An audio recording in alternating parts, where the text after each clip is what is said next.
Good morning, students. Let us continue today from your supplementary reading, Moments, the first chapter, The Lost Child by Mulk Raj Anand.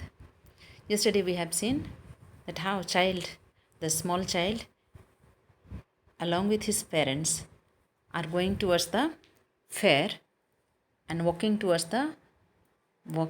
along the footpath, and then they have to cross the mustard seed field, and now again they are continuation of their journey towards the fair. They have not yet reached. Okay, open to your page number 3. As they neared the village, the child could see many other footpaths full of throngs converging to the whirlpool of the fair, and felt at once repelled and fascinated by the confusion of the world he was entering. A sweetmeat seller hawked gulab jamun, rasgulla, barfi, jalebi at the corner of the entrance, and a crowd pressed round his counter at the foot of an architecture of many colored sweets decorated with leaves of silver and gold. The child stared open eyed, and his mouth watered for the barfi that was his favorite sweet.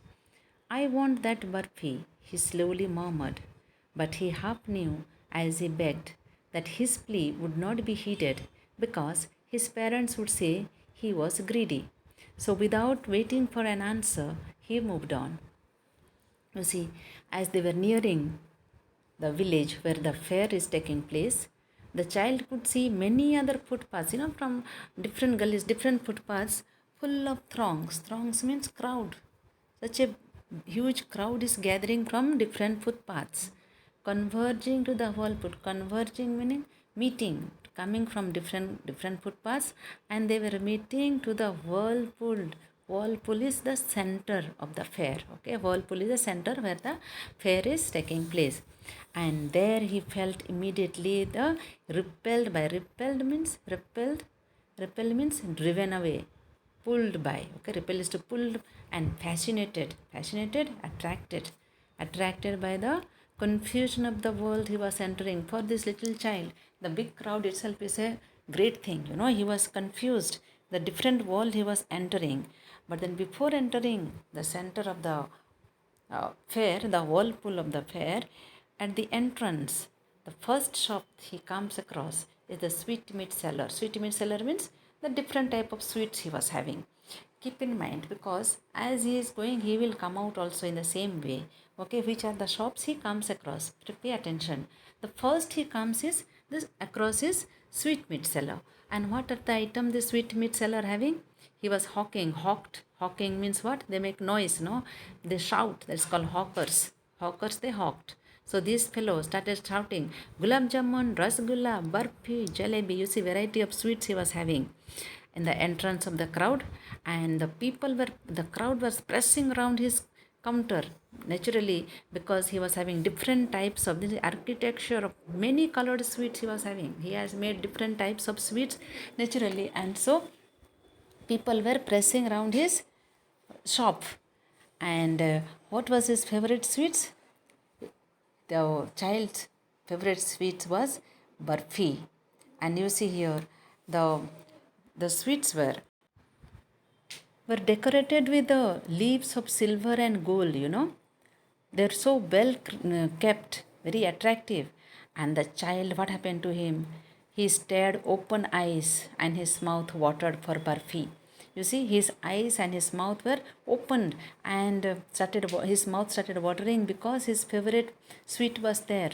It was the barfi, and now he would no longer he could keep quiet. He knew his parents will say no, but still he said, "I want that barfi."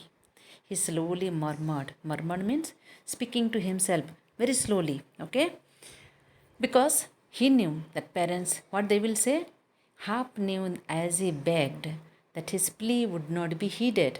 You see, plea means his request will not be heeded. Heeded means will not be heard, will not be granted, because his parents would say he was greedy. Greedy means, what is meaning of greedy? Never satisfied, always asking more and more. That is called greedy. You are so greedy, they will tell. And so he didn't even wait for an answer, and he moved on. Next, Follow the book. A flower seller hawked a galleon of gulmahar, a galleon of gulmahar. The child seemed irresistibly drawn. He went towards the basket where the flowers lay heaped and half murmured, I want that garland. But he well knew his parents would refuse to buy him those flowers because they would say that they were cheap. So, without waiting for an answer, he moved on. The second hawker he comes across is the flower seller.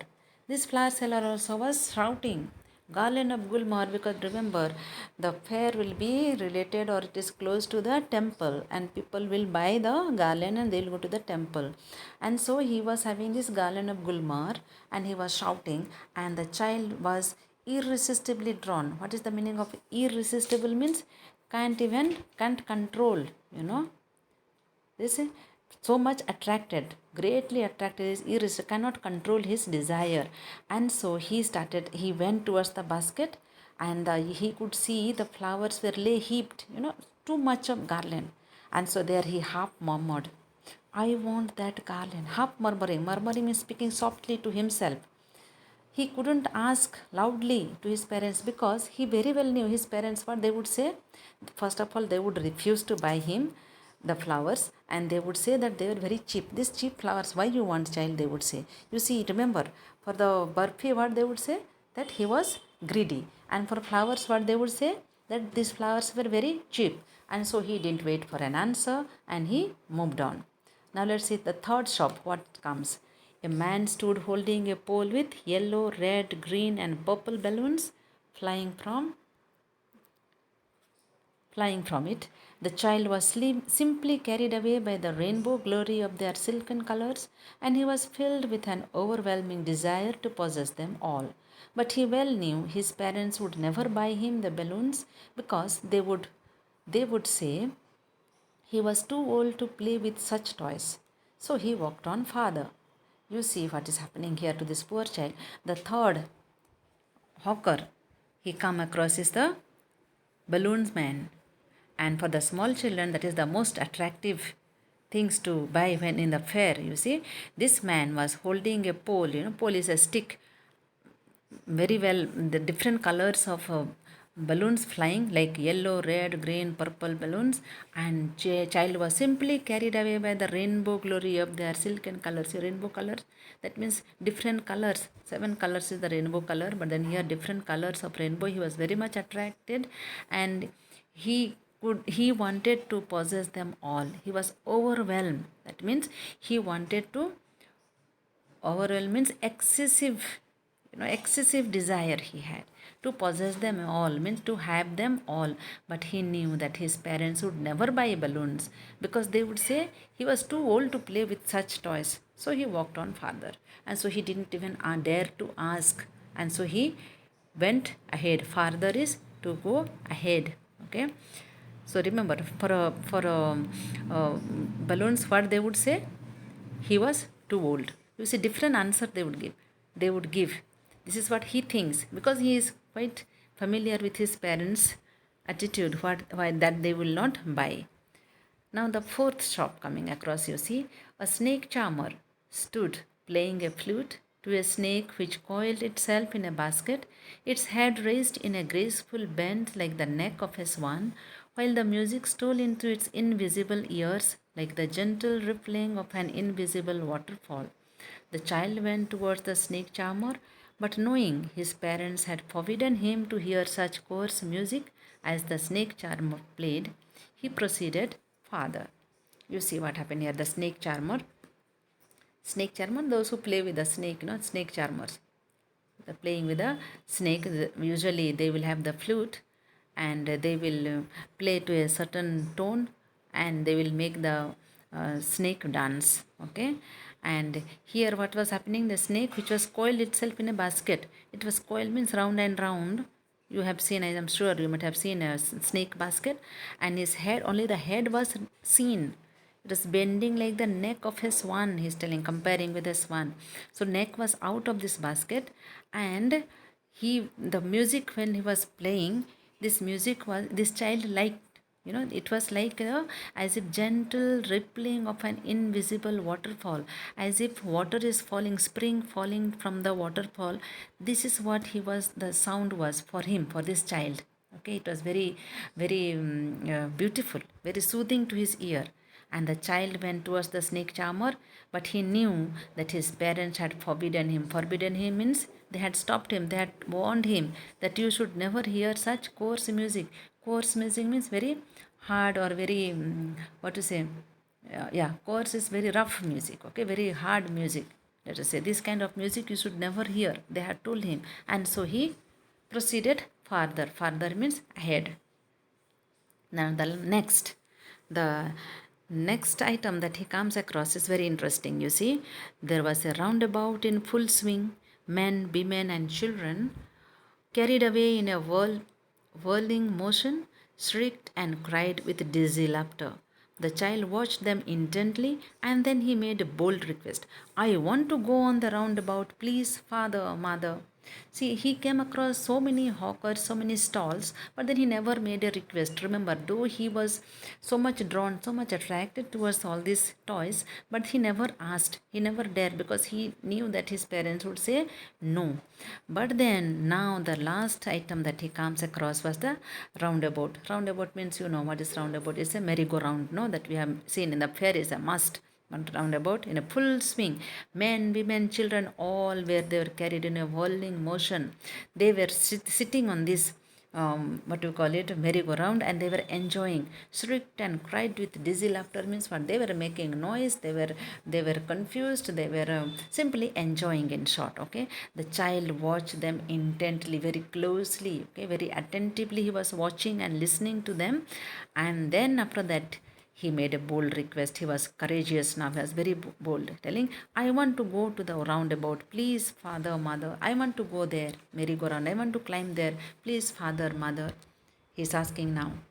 You see now what answer the parents are giving. You see here. There was no reply. He turned to look at his parents. They were not there. Ahead of him, he turned to look on either side. They were not there. He looked behind. There was no sign of them. You see, here is the place where the child gets lost now. The topic we come across, the topic of the lesson is the lost child. So far he is not lost. Where he gets lost? Near the roundabout. When he made a bold request that he want to go into the roundabout, the parents are he requests, no, I want to go there roundabout, please, father, mother. And there was silent. There was no response. And so he turned to look for his parents, and they were not there. Neither ahead of him, neither behind him. Nowhere, no sign of them. What would happen? Suppose you were there, what would happen? You will get confused, you will get nervous, you will get frightened, and you will start crying, even big children, okay? At of your age also. So the small children, can you imagine? A full deep cry, follow the book. A full deep cry rose within his dry throat, and with a sudden jerk of his body, he ran from where he stood, crying in real fear, Mother, father! Tears rolled down from his eyes, hot and fierce. His flushed face was convulsed with fear. Panic stricken, he ran to one side first, then to the other, hither and thither, in all directions, knowing not where to go. Father, mother, he wailed. His yellow turban came untied, and his clothes became muddy. You see, he looked here and there, and with one jerk, you see, he started crying. He cried, from his throat, and with a sudden jerk, means a sudden movement. What he does? He ran from where he was standing and crying in a real fear. He was frightened. Now he realizes the value of his father and mother, and he started crying. It was hot and fierce. Hot and fierce means angry. He was very, very much angry also. Where father and mother have gone, and his face. What happened to his face? You see, his face was. His flushed face was convulsed with fear. Convulsion, shaking. Okay, panic stricken, fear stricken, filled with fear.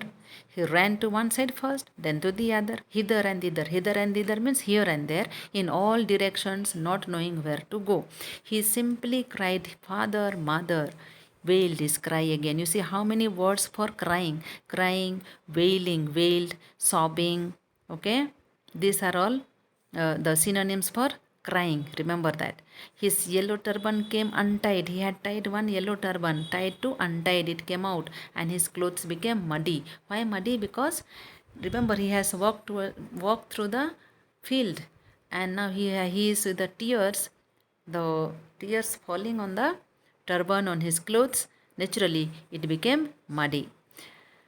What he did, having run to and fro means here and there, again front and back, in a rage of running for a while, in a rage of running, just for the sake of running for a while, he stood defeated. He was defeated. No longer he could run ahead. His cries suppressed into sobs, another word for crying, okay? Sobs, sobbing, no? You are just making noise, some sound of crying. It's called sobs. Now suppressed into, he is crying became sobbing now. At little distances on the green grass he could see through his filmy eyes. Filmy eyes. Remember, eyes are when you cry, what happens? You cannot see clearly. Okay, there's the filmy eyes. Men and women talking. He tried to look intently among the patches of bright yellow clothes, but there was no sign of his father and mother among these people who seemed to laugh and talk just for the sake of laughing and talking. He could see some distance, some people sitting and talking and laughing, and but then he could not see his parents. Okay, and so he was saying these people are simply talking and laughing just for the sake of talking and laughing. Now he ran quickly again, this time to a shrine. I told you every fair will be related or close to the, it will help next to the shrine. Shrine is the place of worship where people seem to be crowding, more crowded towards the shrine. Now he started going towards the shrine. Every little inch of space here was congested with men. Congested, filled. They are all pushing and pulling, congested. But he ran through people's legs, you see, because he was a small boy, and therefore he started running through the people's legs. His little sob lingering, Father, Mother, while crying, sobbing and calling, Father, Mother, near the entrance of the temple. However, the crowd became very thick near the entrance. As the entrance, much more crowded, thick. Men jostled each other, pushed each other. Heavy men, very hefty men, with flashing, murderous eyes. Murderous eyes here means very fearful eyes. Big men and hefty shoulders, fat. The poor child struggled to thrust a way between their feet, but knocked to and fro by their brutal movements, he might have been trampled underfoot had he not shrieked at the highest pitch of his voice, Father, Mother.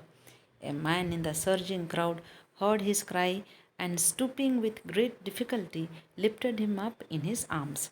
You see, he was running towards the entrance of the temple, big crowd, the heavy, the fat men in between their feet. He could not move. Finally, he was just trampled underfoot. He might have been trampled underfoot because he fell down. But then he started, on the top of his voice, he cried, Father, Mother.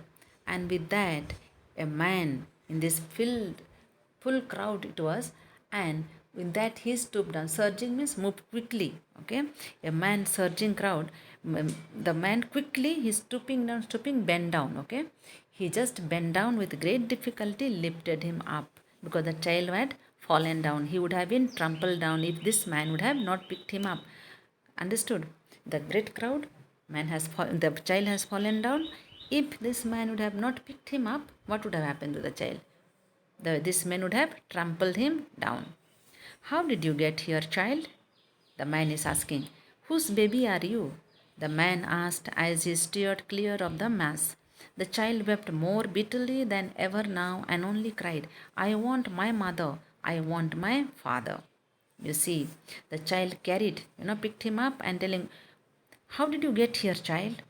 Whose baby are you? Where are your parents? You see, he just steered clear of the mass, means he took him away from the crowd. Mass means a crowd of people.